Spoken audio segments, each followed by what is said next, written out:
Hello, ബിഗിനേഴ്സിനൊക്കെ useful ആയിട്ടുള്ള ഒരു crochet കിറ്റാണ് ഞാനിവിടെ കാണിക്കുന്നത്. ഞാനിത് ഫസ്റ്റ് ടൈമാണ് യൂസ് ചെയ്യുന്നത്. എന്നെപ്പോലെ ക്രോഷ്യ സ്റ്റാർട്ട് ചെയ്യാൻ ആഗ്രഹമുള്ളവർക്ക് ഇതൊരു ബെസ്റ്റ് ഓപ്ഷൻ ആയിരിക്കും. മീഷോയിൽ നിന്നാണ് ഞാൻ ഈ ഒരു കിറ്റ് വാങ്ങിയത്. ഇതിൽ 4 കളേഴ്സ് യാണും പിന്നെ ഒരു ക്രോഷ്യ ഹുക്കും കുറച്ച് നീഡിലും സ്റ്റിച്ച് മാർക്കറും ഉണ്ട്. 142 രൂപയ്ക്കാണ് എനിക്ക് ഈ ഒരു കിറ്റ് കിട്ടിയത്. ഇതുകൊണ്ടുള്ള എൻ്റെ ഫസ്റ്റ് അറ്റംപ്റ്റാണ് നിങ്ങളീ കാണുന്നത്. ക്യൂട്ടായിട്ടുള്ളൊരു ബോയാണ് ഞാനിവിടെ ചെയ്യുന്നത്.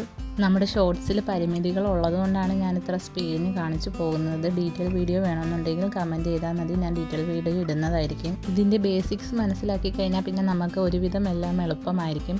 ട്യൂട്ടോറിയൽ വീഡിയോ ഒക്കെ നോക്കിയാണ് ഞാൻ ഈ ഒരു ബോ കംപ്ലീറ്റ് ചെയ്തത്. ഫസ്റ്റ് അറ്റംപ്റ്റിൽ തന്നെ ഇത്രയും ക്യൂട്ടായിട്ട് കിട്ടിയത് എനിക്ക് ഭയങ്കര സന്തോഷമായി. അതുകൊണ്ട് ഞാൻ ബാക്കി കളേഴ്സിലും കൂടി ഓരോ ബോ വീതം ചെയ്തിട്ടുണ്ടായിരുന്നു. 2 ഞാൻ ക്ലിപ്പിനകത്ത് ഒട്ടിച്ചു കൊടുക്കുകയാണ് ചെയ്തത്. ബാക്കി 2 കീ ചെയിൻ ആക്കിയാണ് എടുത്തത്. ഇത് സക്സസ് ആയപ്പോൾ പിന്നെ ഓവർ കോൺഫിഡൻസ് ആയി. അപ്പോൾ പിന്നെ വേറെ എന്തെങ്കിലും കൂടെയൊക്കെ ചെയ്ത് കൊടുക്കാനുള്ള ഒരു ത്വര വന്നു. അപ്പോഴാണ് ഞാൻ ഈ ഒരു ബൊക്കെ ചെയ്ത് നോക്കിയത്. ഇതിങ്ങനെ നമ്മൾ അയച്ചു നോക്കുമ്പോൾ ഇതുപോലെ ഇങ്ങനെ റൗണ്ട് ഒരു ടേബിൾ മാറ്റ് പോലെ, ഇങ്ങനെ ചെറിയൊരു ടേബിൾ മാറ്റ് പോലെ ഇരിക്കും. അപ്പോൾ വീഡിയോ എല്ലാവർക്കും ഇഷ്ടമായെങ്കിൽ ഒന്ന് സപ്പോർട്ട് ചെയ്തേക്കണേ.